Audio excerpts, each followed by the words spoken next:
संतों महात्माओं के सत्संग में कभी किसी जात और बिरादरी, किसी कौम या मजहब या किसी भी व्यक्ति विशेष की कभी कोई निंदा, चुगली, आलोचना या किसी की बुराई नहीं की जाती।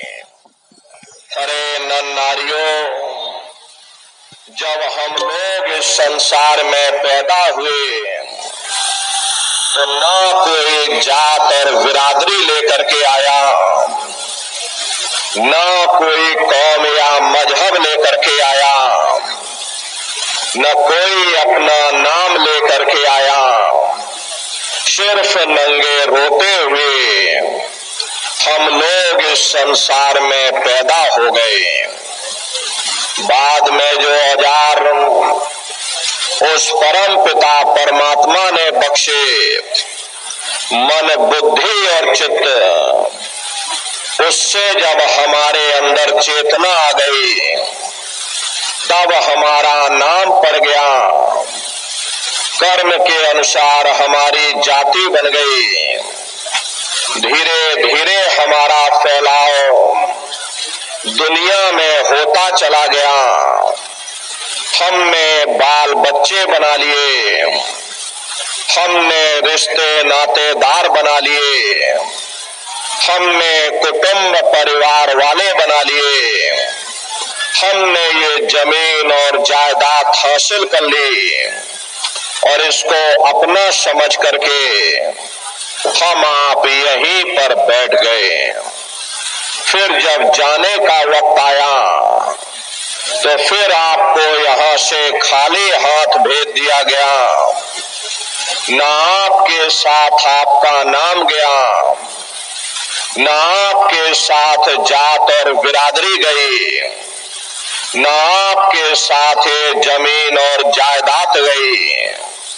जिस छाया को प्राप्त करने के लिए आपने अपना पूरा जीवन गुजार दिया, तो न माया हाथ में आई और न छाया हाथ में आई।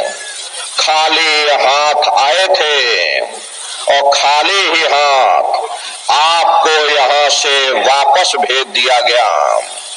कहने का मतलब ये है कि उस परम पिता परमात्मा ने अति दया और कृपा करके आपको ये मनुष्य शरीर दे दिया और आपको स्वतंत्र कर दिया गया कि भाई मैंने तुमको ये मनुष्य शरीर दिया है तुम्हारी जीवात्मा के रहने के लिए।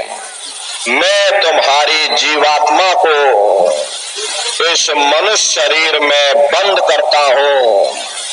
तुम मेरे मकान के द्वारा उस मालिक की भक्ति करके अपनी जीवात्मा का कल्याण करा लेना। मैंने कुछ समय के लिए तुम सबको ये किराए का मकान दिया है। जब समय पूरा होगा मैं अपने सिपाहियों को भेजूंगा। उस समय पर तुम मेरे मकान को खाली कर देना। उस समय न जमीन जायदाद काम आएगी, न जात और बिरादरी काम आएगी। मन को, बुद्धि को, चित्त को और जीवात्मा को निकाल करके इस शरीर से बाहर कर दिया जाएगा। ये शरीर आपका यहीं जमीन पर गिर पड़ेगा, क्योंकि जीवात्मा के निकल जाने के बाद में ये शरीर सिर्फ एक माटी का पुतला है, उससे ज्यादा कुछ भी नहीं। आप इस मिट्टी के पुतले को ले जाकर शमशान भूमि पर जला करके राख कर दोगे।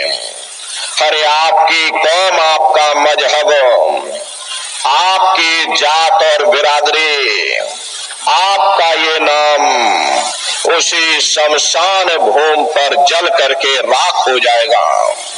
जिस जात और बिरादरी के लिए हम लोग लड़ते और झगड़ते थे, जिस धन दौलत को पाने के लिए हमने आपने न जाने कितने बुरे खोटे कर्म किए, तो मौत के समय में ना ये जात और बिरादरी काम आई, ना ये धन दौलत काम आया, सब कुछ हमारा आपका यही छूट गया और जीवात्मा को ले जाकर ऊपर धर्मराज की कचहरी में पेश कर दिया गया। पलक झपकते ही तुम्हारे अच्छे बुरे कर्मों का हिसाब किताब हो जाएगा। धर्मराज तुमको सजा सुना देंगे, ले जाओ इनको फलाने नरक में डाल दो, क्योंकि मैंने इनको मौका दिया था। अब की बार गीता रामायण को पढ़ करके, उन धर्म पुस्तकों को पढ़ करके, किसी संत महात्मा की खोज करके, उनके बताए हुए रास्तों पर चल करके, उस मालिक की भक्ति करके अपनी जीवात्मा का कल्याण करा लेना।